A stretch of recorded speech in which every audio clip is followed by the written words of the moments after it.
Hi, I'm Steve, and this is Base Reality.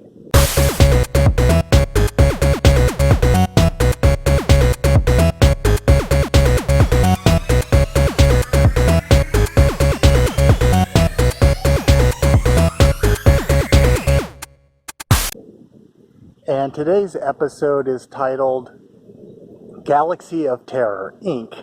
And I just put the ink on there just to soften the title a little bit so it wasn't too heavy. And this is based on a 1981 movie called Galaxy of Terror. And it's a very interesting movie in that it goes into the idea of a crew of uh, uh, astronauts, I guess we'll say, space people, in a spaceship, land on this planet, and there's a pyramid, an ancient pyramid on there, and as they go into this pyramid, all sorts of shenanigans start happening, deadly shenanigans.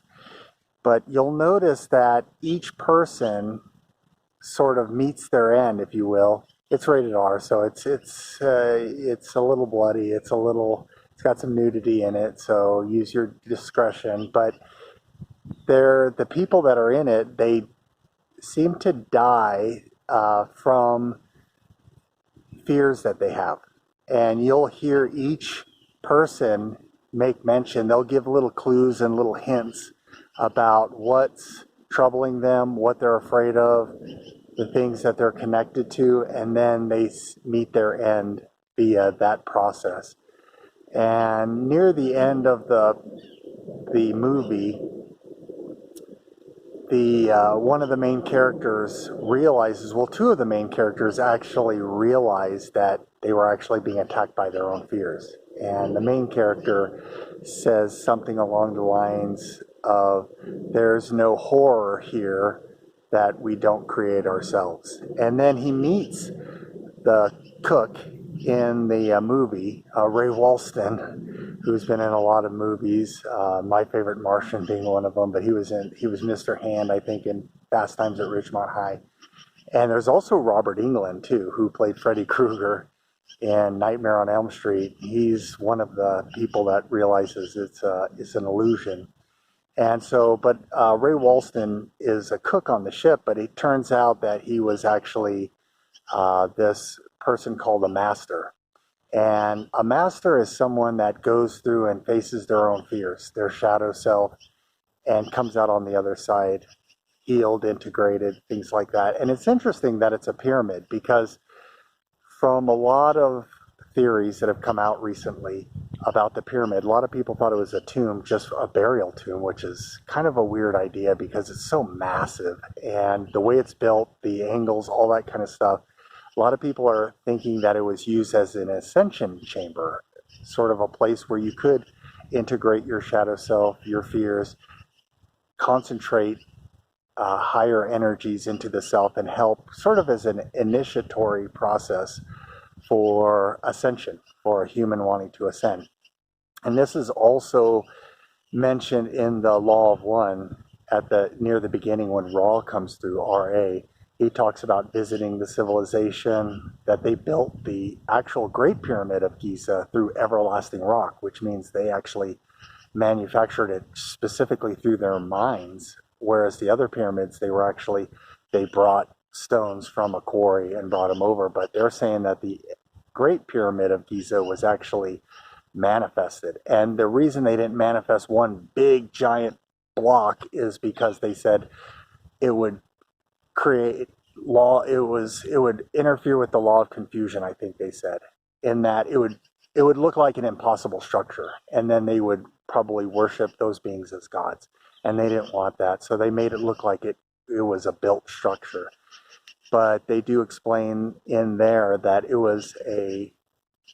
was built with those shafts and everything to allow airflow through, and the height of where the chamber was, one of the chambers off the ground, was in divine alignment. The pyramids at the time were in divine alignment. And also there was a capstone, a crystal capstone that was used. And he goes in to explain why it kind of fell apart and why they didn't end up using it and why they ended up leaving the planet. But this is a great movie because it really explains what's going on down here. This, you could say, is the planet of terror, and we are the creators of our own experience. So as we go through and experience reality, we're actually only experiencing our own consciousness at any given time. So it looks like there's a big world populated with 7-8 billion people, but it's actually us that's manufacturing this with our higher self. So our higher self creates this sphere around us, and we actually create versions of all the beings that are down here so we can interact with them, so they can be in our space, in our universe.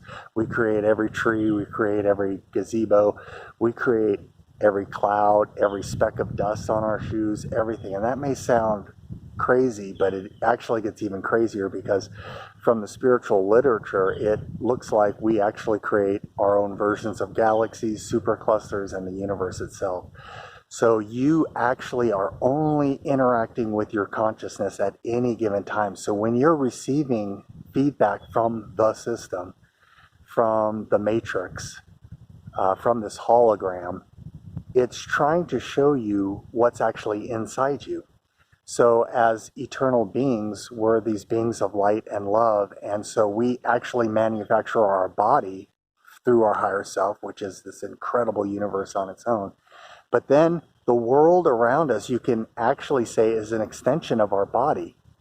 So there's really no difference between our body and the external world. It's still being manufactured completely by us, which is really good news, because if we didn't, it would be terrible, because we would never be able to change anything. We'd never be able to shift anything.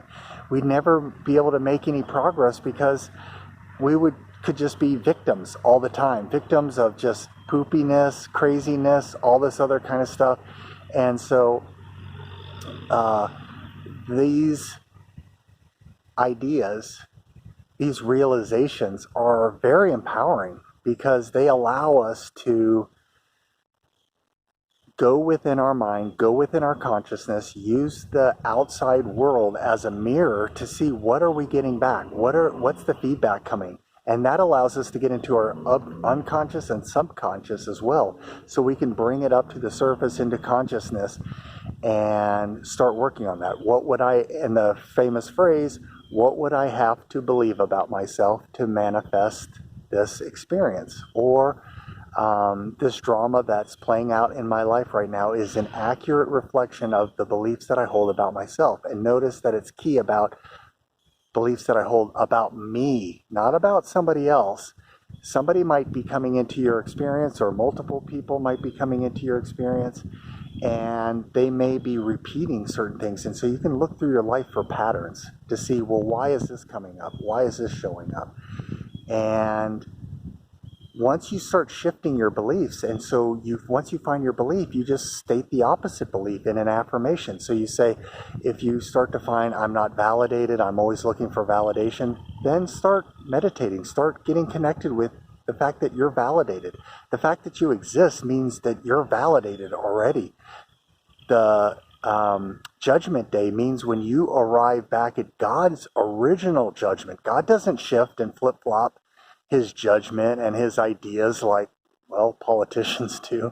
But when God created you, he created you perfect. He created all of us perfect. So Judgment Day is us returning back to his original judgment. And arguing with God that you shouldn't exist or that you're not worthy or anything is an argument we'll always lose. So it's us letting go of our shadow selves, letting go of our fears, letting go of our rage, finding out what's triggering it, what belief systems we have, and then as we shift those beliefs into I am respectful. And it may take time, it may take going over and over and over, and Abraham Hicks has a great focus wheel that allows you to sort of take it in baby steps, where you're trying to get to a new belief or a new affirmation. So you can use that, just watch any of their videos and they'll explain it, or buy the book. I think it's Ask and It Is Given. That's a great book. It's got a lot of books, or in a lot of little things that you can try in the very back. So, and one of those is that, the focus wheel. So I hope that helps everyone. And as you change yourself, it'll stop going from the galaxy of terror to the happy dream, as this described in A Course in Miracles. So I love you all. I know these are tough times.